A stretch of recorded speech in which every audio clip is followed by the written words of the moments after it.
শুনছেন suspense shorts.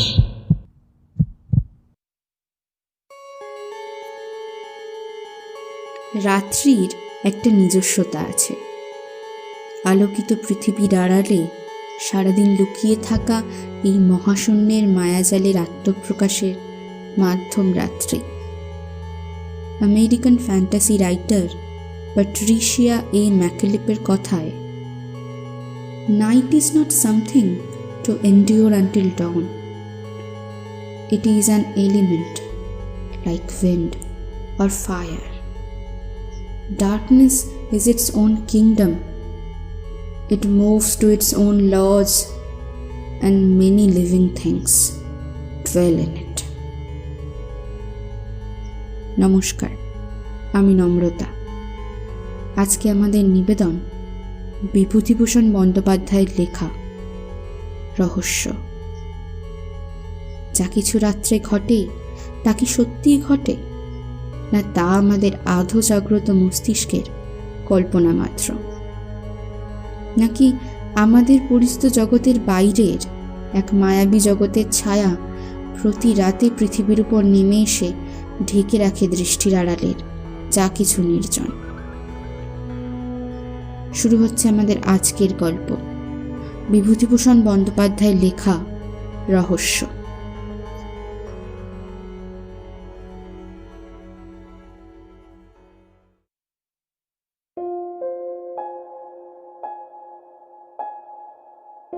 আমার বন্ধুর মুখে শোনা এই গল্প।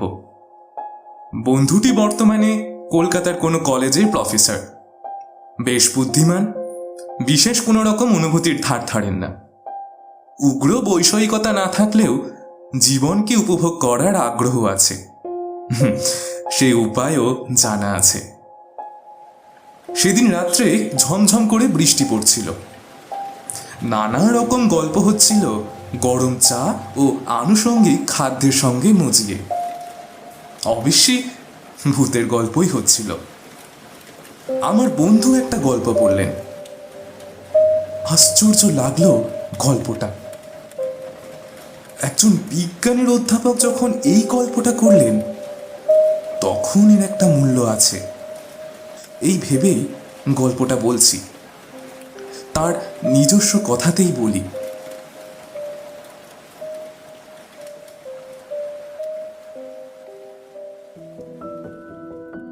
সেবার আমি বিএ পরীক্ষা দিচ্ছি।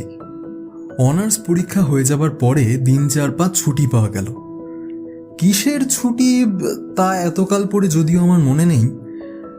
ভবতারণ ঘোষাল বলে আমার এক বন্ধু ছিল, ওর বাড়ি ছিল বেলঘড়েতে। ভবতারণ ক্লাসে খুব পান খেত, ক্লাসের বাইরে ঘন ঘন সিগারেট খেত আর অশ্লীল কথাবার্তা বলতো। চালবাজির অন্ত ছিল না। তার আমার সঙ্গে খুব বন্ধু, এই জন্যই যে আমি নিজেও একজন দস্তুর মতো চালবাজ ছেলে ছিলাম তখন। এখন সেসব কথা ভাবলে হাসিই পায়। যাই হোক, তারপর যা বলছিলাম, অনার্স পরীক্ষা শেষ হবার দিন ভবতারণ আমায় টেনে নিয়ে গেল ওদের বাড়িতে। যাবার সময় ট্রেনে গেলুম, কিন্তু ট্রেন থেকে নেমে অনেকটা হাঁটতে হলো, কারণ ওদের বাড়িটা প্রায় গঙ্গার ধারের কাছে। কিছুক্ষণ ওর বাড়ি থেকে হঠাৎ কি একটা বিষয়ে ঘোর তর্কাতর্কি হলো ওর আর আমার মধ্যে। এমন চরমে উঠল সে তর্ক যে দুজনের মধ্যে হাতাহাতি হবার উপক্রম। হায় রে সেসব দিন, এই রোদ আবার এই মেঘ। তখনকার জীবনে এটাই ছিল স্বাভাবিক। সে যাই হোক, আমি কিন্তু ভয়ানক রেগে ওদের বাড়ি থেকে সেই সন্ধেবেলাতেই বেরিয়ে পড়লাম। এমন জায়গায় ভদ্রলোকের থাকতে আছে? বারাকপুর ট্রাঙ্ক রোড বেয়ে হন হন করে হাঁটছি কলকাতা মুখে। দিব্যি ফুটফুটে জ্যোৎস্না রাত, মাঝে মাঝে একাধখানা মোটর দ্রুত বেগে চলে যাচ্ছে কলকাতার দিকে। সম্পূর্ণ নির্জন রাস্তা, একবার একটা মাতাল কুলি ছাড়া আর কোনো লোকের দেখা পাইনি। হঠাৎ আমার মনে হলো, এতটা রাস্তা একটানা হাঁটতে পারবো না, একটু বিশ্রাম দরকার। ডাইনে বায়ে চেয়ে দেখতেই কিছু দূর গিয়ে একটা বাগান বাড়ি দেখে তার মধ্যে ঢুকে পড়লুম। বাইরে থেকেই আমার মনে হয়েছিল এই বাগান বাড়িতে লোকজন কেউ থাকে না, আছে হয়তো এক আধটা উড়ে মালি, তাকে 2-4 পয়সা দিলে বাগানের মধ্যে একটুখানি বসে বিশ্রাম করতে দেবে। এখন নিশ্চয়ই একটা পুকুর আছে বাগানে, নিশ্চয়ই তার ঘাটটা বাঁধানো। এমন গ্রীষ্মের দিনে জ্যোৎস্না রাতে পুকুরের বাঁধা ঘাটে কিছুক্ষণ বিশ্রাম করবার আনন্দ অনেক দিন পর হয়তো কপালে জুটে যাবে।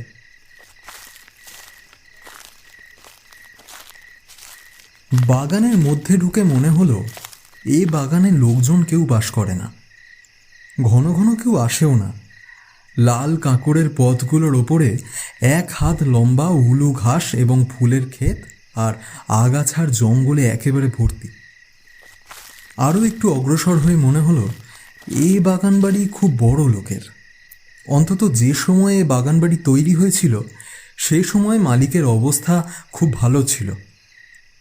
শৌখিন রুচির পরিচয় আছে এর প্রত্যেকটি গাছপালায়, প্রত্যেকখানি ইটে, প্রত্যেকখানি পাথরে। আগাছা ভরা ফুলের ক্ষেতের মাঝে মাঝে এখানে ওখানে পাথরের অপসরী মূর্তি, 2-একটার হাত ভাঙা, নাক ভাঙা, অনেক এমন অপসরী মূর্তি ছড়িয়ে আছে বাগানের এদিকে ওদিকে। কোনোটার পিঠ দেখা যাচ্ছে, কোনোটার মুখ ঝোপের আড়ালে আড়ালে। একটু দূর গিয়ে বাগানের চওড়া পথ ধরলাম। পুকুরে গিয়ে পথটা শেষ হয়েছে, তবে যে ধরনের পুকুর আশা করেছিলাম এটা ঠিক সেরকম নয়। অনেককালের পুরনো পুকুর, বাঁধা ঘাট ছিল এক সময়। এখন তার মাঝামাঝি প্রকাণ্ড বড় একটা ফাটল ধরেছে। রানার দুপাশে বট অশ্বত্থের গাছ গজিয়েছে, সে ঘাটে নামাও যায় না সিঁড়ির সাহায্যে। তার ওপর এই রাত্রে তো সাপের ভয়ে সেদিকে যেতেই আমার সাহস হলো না। ঘাটের থেকে কিছু দূরে একখানা বেঞ্চি পাতা। ক্লান্ত শরীরে বেঞ্চির ওপর শুতেই কখন যে ঘুমিয়ে পড়েছি নিজেই জানি না। আমার তন্দ্রা যখন ছুটে গেল তখন অনেক রাত। সামনের দিকে চাইতেই একটা অদ্ভুত সন্দেহ হলো আমার মনে। আমার বেঞ্চিখানা থেকে কিছু দূরে যে অপসরী মূর্তি আমার দিকে পাশ ফেরে দাঁড়িয়ে আছে সেটার দিকেই ঘুম ভেঙে আমার চোখ পড়ল। সঙ্গে সঙ্গে মনে হলো এতক্ষণ সে মূর্তিটা অন্য কি একটা যেন কাজ করছিল, বা অন্যদিকে অন্যভাবে দাঁড়িয়েছিল। আমাকে জাগতে দেখেই সেটা চট করে যেন নিজেকে সামলে নিয়ে আবার পূর্ববৎ ভঙ্গিতে আড়ষ্ট হয়ে দাঁড়িয়ে রইল। আমি অবাক হয়ে সোজা হয়ে বসলাম, চোখ মুছলাম ভালো করে। ঘুমের ঘোরে, কিন্তু তা বলে তো মনে হলো না। আমি ঘুম ভেঙে বেশ স্পষ্টই দেখেছি ওই পুতুলটা কি একটা করতে যাচ্ছিল, আমার সাড়া পেয়ে সামলে নিয়েছে। সমস্ত শরীর যেন অবশ ভারী। ঘুমের ঘোর ভালো করে কাটেনি, রাস্তা হাঁটবার ইচ্ছে নেই মোটে। আবার সেই বেঞ্চিখানাতেই শুয়ে পড়ল। শোয়া মাত্র আবার কখন যে ঘুমিয়ে পড়েছি। ঘুম আসবার পূর্ব পর্যন্ত একটা কৌতূহল কিন্তু আমার মনে বারবার উঁকি দিয়েছে। পুতুলটা কি করতে যাচ্ছিল? আমায় ঘুম ভেঙে উঠতে দেখে ও কি করতে করতে সামলে গেল। অনেক রাতের ঠান্ডা ফিরফিরে হাওয়ায় আমি গাঢ় ঘুমেই অচেতন হয়ে পড়েছিলাম। আবার যখন ঘুম ভাঙল তখন চাঁদ ঢলে পড়েছে পশ্চিম আকাশের গাছপালার পেছনে। ফুটফুট করছে জ্যোৎস্না, তবে পশ্চিম দিক থেকে লম্বা লম্বা গাছের ছায়া পড়েছে ফুলের ক্ষেতে, আগাছার জঙ্গলে। ঘুম ভেঙে উঠেই আমার মনে হলো আমি প্রথম যখন এ বাগানে ঢুকি তখন বাগান যা ছিল এখন তা মোটেই নেই। কোথায় যেন কি একটা পরিবর্তন হয়ে গিয়েছে বাগানের। ঘুমের ঘোর যতই ভাঙতে লাগলো আমার মনে এই ধারণা ততই বদ্ধমূল হতে লাগলো। আগে যা ছিল তা এখন যেন নেই। কি একটা বদলে গিয়েছে, অথচ কি সেটা কিছুতেই বুঝতে পারছি না। কি বদলে গেল? হঠাৎ আমার চোখ পড়ল সামনে। চোখ ভালো করে মুছলাম। হ্যাঁ হ্যাঁ, পরিবর্তনটা ওখানেই হয়েছে যেন। আগে যা ছিল এখন তা নেই। কিন্তু কিন্তু কি পরিবর্তন, কি বদলে গেল? 1 মিনিট, 1.5 মিনিট, 2 মিনিট অবধি কেটে গেল। সঙ্গে সঙ্গে সারা দেহে বিদ্যুতের স্রোতের মতো বয়ে গিয়ে আমাকে সম্পূর্ণ আড়ষ্ট অবশ করে দিয়ে আসল সত্যিটি আমার চোখের সামনে ফুটে উঠল। ওই উচ্চ বেদিটার ওপর বসানো সে অপসরী পুতুলটা কোথায় গেল? বেদি কাছে খালি পড়ে আছে, পুতুলটা নেই। প্রথমটা যেন বিশ্বাসই হলো না, সত্যিই কি ওখানে অপসরী মূর্তিটা ছিল? অন্য জায়গায় ছিল হয়তো, আমি ভুল দেখেছি। তা কি কখন হয়? পাথরের অত বড় পুতুলটা গভীর রাতে কে নিয়ে যাবে শুনি? আমারই ভুল। কিন্তু কিন্তু এই অপসরী মূর্তি তো অন্যদিকে চেয়ে কি একটা যেন করতে যাচ্ছিল। আমি ঘুম ভেঙে স্পষ্টই দেখেছিলাম। এই তো, এই বেদিটার উপরেই তো সেই পুতুলটা রাখা ছিল। না থাকলে আমি এই বেঞ্চিতে শুয়ে দেখলাম কি করে? হ্যাঁ হ্যাঁ হ্যাঁ, বেশ মনে আছে। প্রথম এই বেঞ্চিতে শুয়ে এই পুতুলটাই আমার চোখে পড়েছিল। আমার দিকেই ওর পাশটা ফেরানো ছিল। এও ভাবলাম, আমি এটা মনে করছিলাম যে এই ধরনের পুতুল কি ইটালি থেকে আসে নাকি এ দেশেই তৈরি হয়। এত সব একেবারে ভুল হয়ে যাবে। কিন্তু তা যদি না হয় তবে সে অপসরী মূর্তি বা যাবে কোথায়? এত রাত্রে কে উঠিয়ে নিয়ে গেল মূর্তিটা? চড়ে নিয়ে গেল? তাই যদি হয়, এতকাল এ বাগান অরক্ষিতভাবে পড়ে আছে, এতদিন কেউ চুরি করলো না, একজন জলজান্ত মানুষ শুয়ে আছে সামনের বেঞ্চিতে, আজই চোর এসে এত বড় ভারী মূর্তিটা চুরি করে নিয়ে যাবে? ধুর, না না না না না, তাও সম্ভব বলে তো মনে হচ্ছে না। কেন জানি না, এইবার আমার কেমন যেন ভয় হলো। রীতিমতো গা ছমছম করতে লাগলো। রাত আর বেশি নেই, এই বাগানে শুয়ে থাকে আর কাজ নেই। আস্তে আস্তে বরং কলকাতা মুখে হাঁটা দিই। হ্যাঁ, সেই ভালো। যেমন এই কথা মনে আসা অমনি আমি বেঞ্চি থেকে উঠে পড়লাম। পুকুরের ঘাটে নেমে চোখে মুখে জল দিয়ে নেব বলে ঘাটের দিকে যাচ্ছি, এমন সময় আবার অবাক হয়ে দাঁড়িয়ে রইলাম। বাঁধা ঘাটের ঠিক ওপরেই আমলকি তলায় যে স্ট্যাচুটা ছিল, সেটাই বা কই? সেটার হাত ভাঙা ছিল বলে আরও বেশি করে আমার দৃষ্টি আকর্ষণ করেছিল সেটা। ওই তো ওটার শূন্য বেদিটা ওখানে পড়ে আছে। মনে কেমন একটা যেন সন্দেহ হলো। বাগানের চারদিকে চেয়ে চেয়ে দেখলুম কত পুতুল ছিল এখানে ওখানে। বনের ঝোপের মধ্যে আড়ালে আড়ালে সাদা পাথরের পুতুলগুলো ফুটফুটে জ্যোৎস্নায় ঝকঝক করছিল। এখানে তেমনি সাদা জ্যোৎস্না বাগানের সর্বত্র। কিন্তু সে অপসরী পুতুলগুলো কই? হ্যাঁ, একটাও তো নেই। এক রাত্রে কি বাগানের সব পুতুল ছুড়ি গেল? এই রাত্রিটার জন্যই কি চোরেরা ওত পেতে বসেছিল? আশ্চর্য! বোকার মতো চারিদিক চেয়ে চেয়ে দেখতে লাগলাম। এতক্ষণে বুঝলাম, ঘুম ভেঙে উঠে যে ভাবছিলাম বাগানের কোথায় কি পরিবর্তন হয়েছে, সে হলো এই পরিবর্তন। বাগানময় এই মস্ত পরিবর্তনটা সাধিত হয়েছে আমার ঘুমের মধ্যেই। ততক্ষণে আমি পায়ে পায়ে পুকুরের বাঁধা ঘাটের ওপরটাতে গিয়ে দাঁড়িয়েছি। হঠাৎ পুকুরের জলের দিকে চাইতেই আমার কেমন যেন হয়ে গেল। সারা শরীর ডোল দিয়ে উঠল ভয়ে, বিস্ময়ে। বাগানের সব অপসরী পুতুলগুলো জলে নেমে সাঁতার দিচ্ছে, দিব্যি সাঁতার দিচ্ছে, এপার ওপার যাচ্ছে। কিন্তু একটা জিনিস আমি স্পষ্ট দেখতে পেলাম, সেগুলো জীবন্ত হয়ে ওঠেনি, আড়ষ্টভাবেই পুতুল রূপেই সাঁতার দিচ্ছে। এইখানে আমাদের মধ্যে বন্ধুকে কে প্রশ্ন করলে, আপনি স্পষ্ট দেখতে পেলেন? অধ্যাপক বন্ধুটি আমাদের মুখের দিকে চেয়ে বললেন, দেখো, অনেক দিনের কথা হয়ে গেল বটে, কিন্তু আমি আজও ভুলিনি সে রাত্রের কথা। সে দৃশ্য আজও দেখছি চোখের সামনে, মাঝে মাঝেই যেন দেখি। অবশ্যই বিশ্বাস করা না করা অবশ্যই আপনাদের ইচ্ছে। আমি কাউকে বলিও না বিশ্বাস করতে। আমি বললাম, সিদ্ধি খেয়েছিলেন বুঝি বন্ধুর বাড়ি বেলঘড়েতে?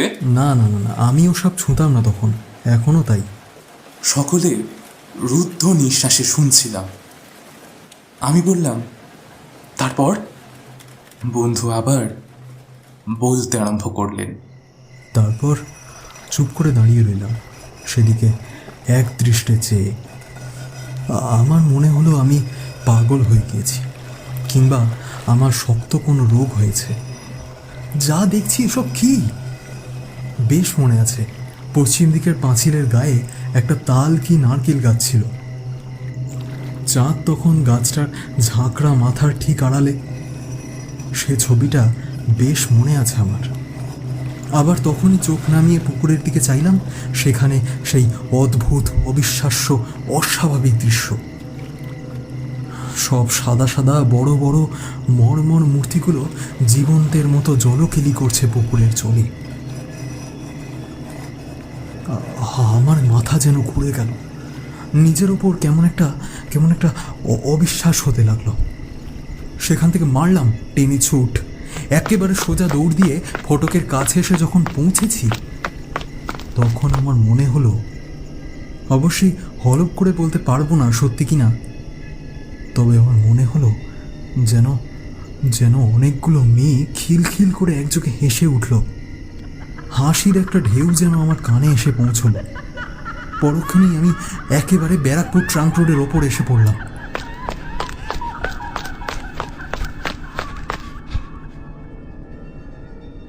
এবার আপনারা যে প্রশ্ন করবেন তা আমি জানি, সেখানে আর আমি গিয়েছিলাম কিনা, তাই তো? হ্যাঁ, পরদিনই গিয়েছিলাম। একা নয়, 3টে বন্ধু সঙ্গে করে নিয়ে। গিয়ে কি দেখলাম জানেন? পুরনো ভাঙা বাগান বাড়ি, আগাছার জঙ্গলে ভরা ফুলের ক্ষেত, কতকগুলো হাত ভাঙা নাক ভাঙা অপসরী পুতুল এদিক ওদিকে বন জঙ্গলের আড়ালে পাথরের বেদির ওপর দাঁড় করানো। কোথাও কোনো দিকে কোনো অস্বাভাবিকতার চিহ্ন নেই। হঠাৎ আমার একটা বন্ধু আমাকে ডাক দিলে। ঘাটের ওপরে আমলকি তলায় যে হাত ভাঙা পুতুলটা দাঁড়িয়ে আছে, একটা মোটা বিছুটি লতা মাটি থেকে গজিয়ে উঠে সেটার 2খানা পা আষ্টে পৃষ্ঠে জড়িয়ে রেখেছে। অন্তত 1 বছরের পুরনো লতা। গত বর্ষায় এই বিছুটি লতা গজিয়ে উঠেছিল এমনও মনে হয়। লতাটার কিন্তু কোথাও এতটুকু ছেঁড়া নেই। অথচ আমি হলপ করে বলতে পারি এই পুতুলটাও কাল জলে নেমেছিল। অন্তত এই বেদিকা আমি কাল খালি দেখেছি। এই তো, হ্যাঁ, এই ঘাটের ধারেই তো কতক্ষণ দাঁড়িয়েছিলাম। বন্ধুরা বললেন, তাহলে বিছুটি লতাটা এমন থাকে কি করে? এই জড়ানো তো 1 বছরের জড়ানো, রাতারাতি গাছটা গজায়নি নিশ্চয়ই। ওদের যুক্তি অকাট্য। কি উত্তর দেব ওদের? আমার নিজেরই যখন ক্রমশ অবিশ্বাস হচ্ছে আমার নিজের ওপর।